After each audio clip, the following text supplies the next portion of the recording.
Okay, this week we're looking at the genogram journey. You've already been reading the book Genograms and have a pretty good working idea and ought to have been already thinking through your own genogram. But I want to say a few words. Um, Specifically, what is a genogram and these kinds of things. So, a genogram um, is a family diagram which can be thought of as going really a step beyond the family tree. Genograms provide a way of mapping family patterns and relationships across at least three generations. Genograms really report information on family structures similar to what family trees do. Um, but what makes a genogram better than a family tree for understanding family relationships is that it shows intergenerational patterns of relationships, communication, and behavior. Intergenerational patterns of relationships, communication, and behaviors. Um, this is why I think a genogram is very useful, not only in understanding our own families, working with congregational members, doing premarital counseling. A genogram can be very, very foundational. Uh, all sorts of people use genograms. It's widely used by family therapists as a tool to map family relations, and it gives both the therapist and the clients an overview of their family relationships, the patterns that show up. But the genogram may help the therapist get to know the family um, and help them deal with their current issues. I think genograms can help a husband and wife understand each other's learned patterns for responding to stressful situations, handling intimacy, handling conflict, or managing even gender issues. Genograms are also used by medical professionals to better understand their patient's medical and psychosocial history. Really, genograms are useful for anyone who is interested in better understanding the patterns and issues that show up in a family. I had a Methodist youth pastor several years ago. I taught some basic elements of family systems theory and genograms to this group of youth pastors at this conference. And one of them went back to his congregation and taught his used genograms in his youth group to help those students understand their place in the system. He said it became a fantastic tool for ministry. Genograms may be developed by individuals who know their family history and the genogram coding system. Now, basic coding systems on the inside cover of your book, but they may be developed by therapists or even like workshop leaders, pastors, whatever, who interview individuals about their history and then draw the diagrams and help them interpret them. Uh, just drawing a diagram is one aspect, but you have to interpret it to really get the full benefit of the genogram. Genograms uh, typically relate or reflect an individual's point of view. That is, as you're male, you'll double square, female double circle. The genogram reflects your perspective on your family, your extended network of family. And so, although most family members will agree on the basics of a genogram or even a family tree, there may be major differences when it comes to describing relationships among family. That is, major differences often show up in describing family processes. Okay.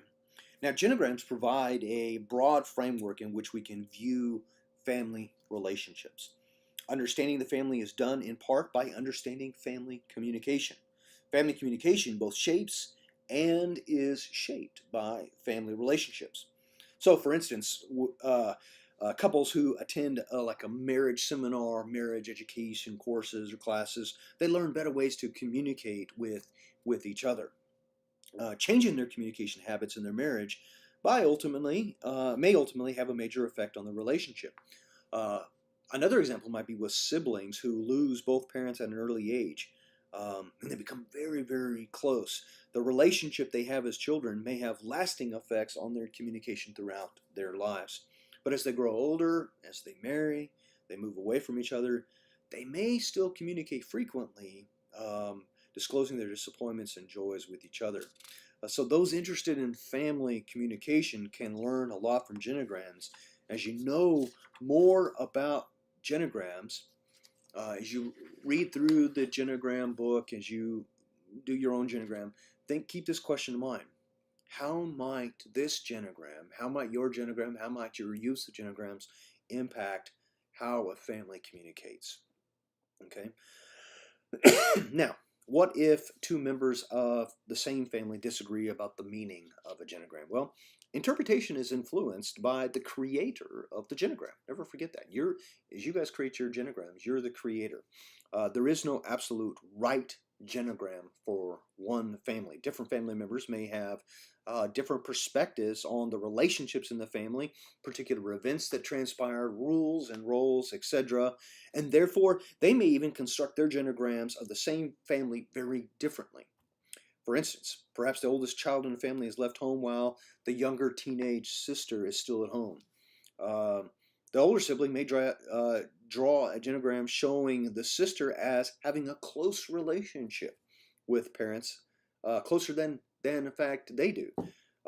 Father, however, may see his relationship with his daughter as strained, and as she's transitioning through her teenage years, he may view the adult child as more of a friend and depict the relationship as closer. So just because your genogram it reflects your perspective does not necessarily mean that others will follow suit in your family. Some things to think about, some cautions and caveats. Because of the sensitive nature of genograms, it's important to be careful of your communication with family members about your genogram. And I've already indicated this to you to be aware of this. Ask permission of family members to interview them for your genogram. You may wish to explain it as a classic assignment for this course, and the genogram will only be seen by yours truly. You may also wish to promise them confidentiality. When you start digging into these things start surfacing. This means you have to be very careful about what you keep or where you keep the genogram.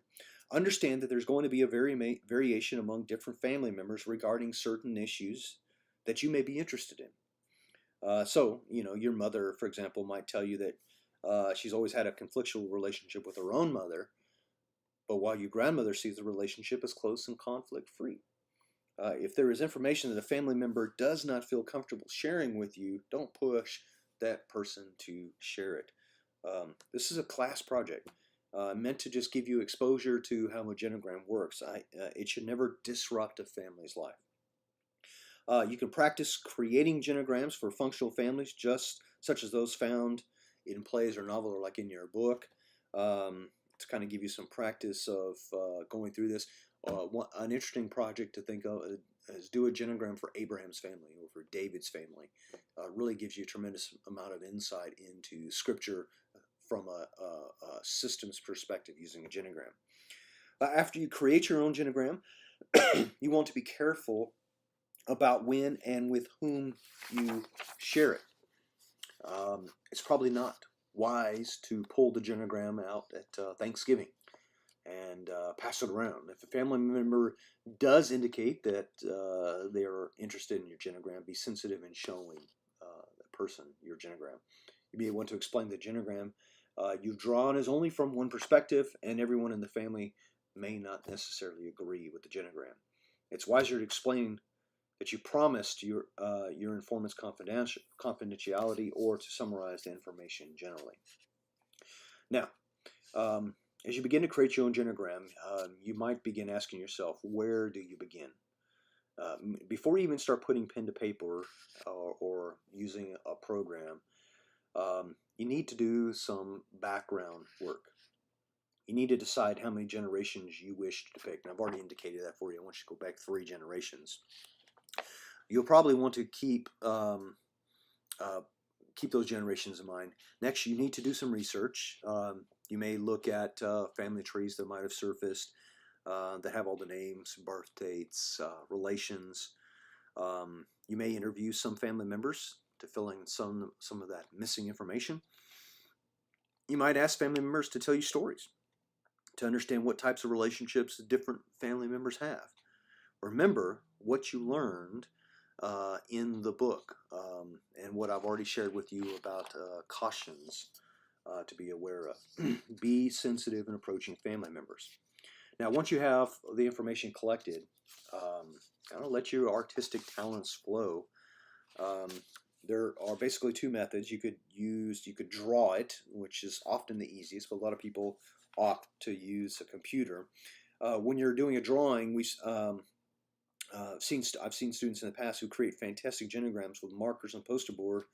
If you choose to create your genogram by hand, you may want to begin by penciling using a pencil with circles and squares and all that to make sure you have enough room, and then follow up with darker pencil afterwards. If you're using a computer, um, there is a program. I've talked about these programs already in class.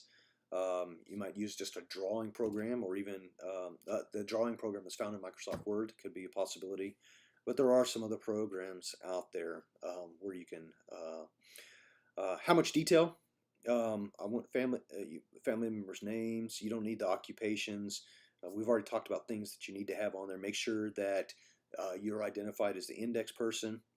If there is something that has happened in your family that there isn't a symbol, then you make up a symbol, but make sure that you have your key on the bottom left-hand side of your genogram so I can see all of the emotional processes, the different lines, the different symbols. Make sure you have all of that indicated so I know what's going on there. Okay?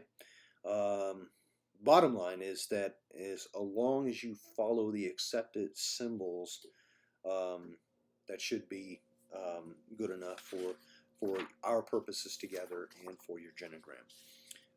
Keep in mind what I've shared with you before in class about the creation of your genogram.